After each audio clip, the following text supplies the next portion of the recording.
Dalam berbagai jenis dan bentuk, pemupukan pada tanaman cabai kita lakukan mulai dari pemupukan dasar saat olah lahan, sebagai pupuk susulan, untuk pemupukan kocor, juga untuk pemupukan secara foliar atau secara semprot sebagai pupuk daun.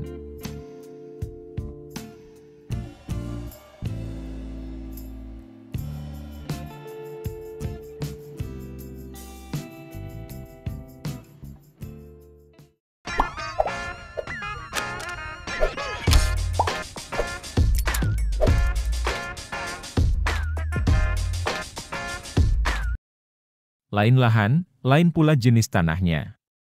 Untuk kebutuhan pupuk dasar, pada tanah jenis latosol atau andosol, lahan kering, dan dataran tinggi, pupuk dasar yang disarankan adalah kandang ayam sebanyak 5-20 ton per hektar, dan pupuk SP36 sebanyak 300 kg per hektar. Ini diaplikasikan pada seminggu sebelum tanam. Tanah latosol merupakan tanah yang terbentuk akibat pelapukan yang tinggi.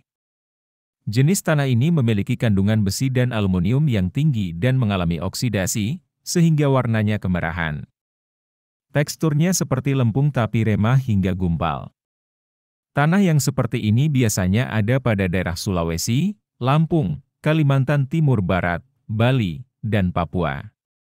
Sebenarnya termasuk tanah yang kurang subur, tapi pH-nya netral sehingga dengan tambahan pupuk akan berdampak pada peningkatan kesuburan. Maka untuk pupuk dasar yang disarankan adalah pupuk kandang ayam saja dan SP36. Kalau tanah andosol warnanya coklat keabu-abuan. Tanah jenis ini justru kaya dengan mineral, unsur hara, dan air sehingga sangat baik untuk tanaman. Maka dari itu cocok untuk ditanami apa saja. Biasanya ada di daerah Jawa, Bali, Sumatera, dan Nusa Tenggara. Jika lahan juragan memiliki karakteristik tanah yang demikian, pupuk kandang dan SP36 akan cocok digunakan. Pada jenis tanah lain, seperti lahan sawah, pada dataran rendah, dan tanah jenis aluvial, pupuk yang baik digunakan adalah kandang ayam sebanyak 15 atau 20 ton per hektar. Atau bisa diganti dengan kompos sebanyak 5-10 ton per hektar. Dan ditambah dengan SP36 sebanyak 300-400 kg per hektar, yang juga diberikan pada 1 minggu sebelum tanam. Tanah jenis aluvial adalah jenis tanah yang paling banyak diolah sebagai lahan pertanian, karena memiliki banyak kandungan bahan organik dan sangat subur.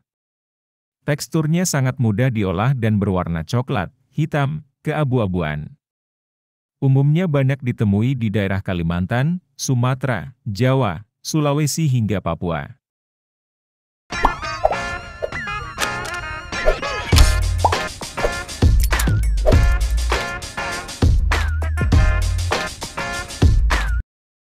Setelah pupuk dasar, yang dibutuhkan selanjutnya adalah pupuk susulan. Pupuk sendiri ada banyak jenis dan bentuknya. Kalau juragan menggunakan pupuk dalam bentuk pril atau granul, sebaiknya diberikan dengan cara tugal atau dengan dibenamkan saja. Biasanya pupuk yang ada dalam bentuk granul harganya lebih murah. Untuk jenis pupuk murah misalnya seperti urea, kalau tidak ditimbun maka nitrogennya akan banyak yang hilang. Dalam bentuk gas amoniak NH3 ini, sangat mudah menguap. Sebenarnya, dengan sistem irigasi tetes bisa lebih efisien dalam penggunaan pupuk. Sekalipun memang biayanya lebih besar di awal. Paling tidak, untuk 1.000 tanaman, harga per dripnya saja katakanlah Rp2.000, maka sudah 2 juta yang harus disiapkan. Belum lagi selang, pompa, dan listriknya. Tapi pemupukan dengan irigasi tetes akan meminimalisir pupuk yang hilang karena menguap atau terbawa air. Terlebih saat musim penghujan. Karena bisa dikontrol sepenuhnya bagaimana pemberian pupuknya. Tapi hanya pupuk yang larut air saja yang bisa digunakan sebagai pupuk dalam sistem irigasi tetes, biasanya berwarna putih. Bila juragan ingin mencampur, pastikan pupuk tersebut kompatibel. Karena pada beberapa pupuk tidak kompatibel bila dicampur.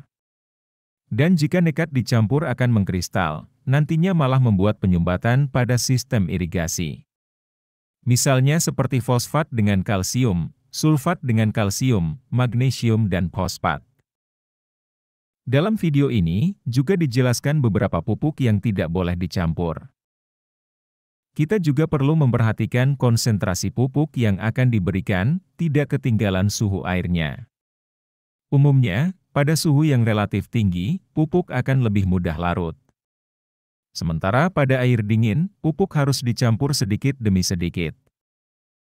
Saat memulai proses fertigasi, baiknya kita bilas dulu sistem dengan irigasi air bersih kira-kira seperempat dari volume irigasi. Dilanjutkan dengan injeksi pupuk lewat sistem sekitar 2/4 dari volume irigasi. Setelah itu, bilas lagi sistem dengan air bersih kira-kira seperempat dari volume irigasi untuk mencuci semua pupuk yang barangkali masih ada pada sistem. Dengan begitu, tidak akan ada residu yang tertinggal di sistem irigasi. Pemupukan dengan sistem drip ini baik digunakan pada musim kemarau. Selain itu, cara pemupukan yang tidak luput kita gunakan adalah dengan cara foliar. Jika fokus kita adalah untuk membantu tanaman mendapatkan unsur hara lebih cepat, pemupukan dengan cara semprot adalah pilihan utama. Tapi karena dosisnya harus rendah, maka harus dilakukan lebih sering. Selain itu, aplikasi pupuk daun juga harus mempertimbangkan keadaan cuaca. Penyemprotan pupuk daun pada musim kemarau lebih mudah, tinggal menentukan mau pagi atau sore. Repotnya adalah ketika musim hujan. Kalau pagi dan sore hujan, terpaksa pemupukan dilakukan pada siang hari. Itu pun kalau ketika siang matahari sudah terik, penyemprotan juga tidak akan efektif. Karena ketika matahari terik, akan membuat stomata daun menutup. Sebenarnya pemupukan daun ini lebih boros dan mahal. Kita ambil contoh nyatanya saja, misalnya dengan pupuk Gandasil B, harganya sekitar 10.000 per kemasan 100 gram. Maka paling tidak per kilogramnya dana yang harus dipersiapkan paling tidak sudah 100.000 saja. Oleh sebab itu, pemupukan secara foliar lebih diutamakan untuk mengatasi tanaman yang kelihatan sedang mengalami kekurangan unsur hara. Efek sembuhnya akan lebih cepat terlihat dalam beberapa hari. Dalam melakukan pemupukan daun, juga ada beberapa hal yang perlu diperhatikan. Pada saat tunas telah muncul, penyemprotan dihentikan sebab tunas muda ini amat peka terhadap pupuk. Apalagi kalau menggunakan dosis lebih dari yang dianjurkan. Kurang lebih itu, beberapa hal tentang pemupukan yang barangkali bisa membantu juragan untuk memberi pupuk dengan cara lebih efektif.